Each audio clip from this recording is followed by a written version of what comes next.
Pernah satu kali ada pelanggan call kita, lepas tu dia dah tanya, dia sudah top up. So saya pun check lah sistem, tapi tak ada rekod dia bertop up.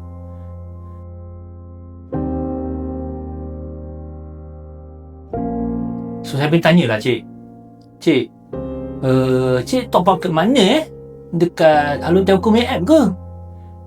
Dia jawab, tak, saya top up dekat Tan Chenggong. Aku jam tu. Aku tak tahu macam mana explain dengan dia tu.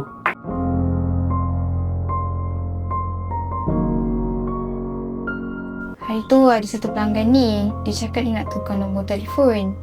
Tapi bila saya tanya, saya minta dia nombor telefon, dia cakap tu adalah rahsia dia dengan Tuhan. Kalau dia ada depan mata saya rasa Tuhan je yang tahu macam mana saya rasa.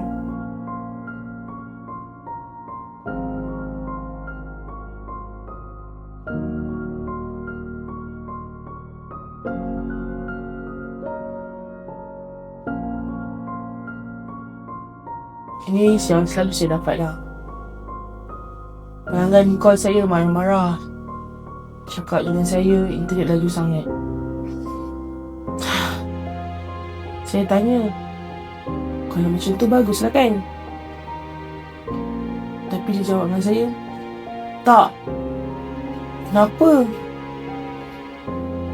Internet laju sangat, video tak sempat loading dah habis.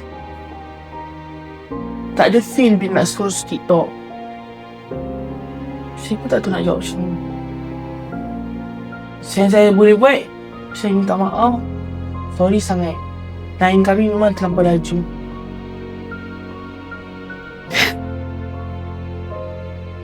Kita trauma dah.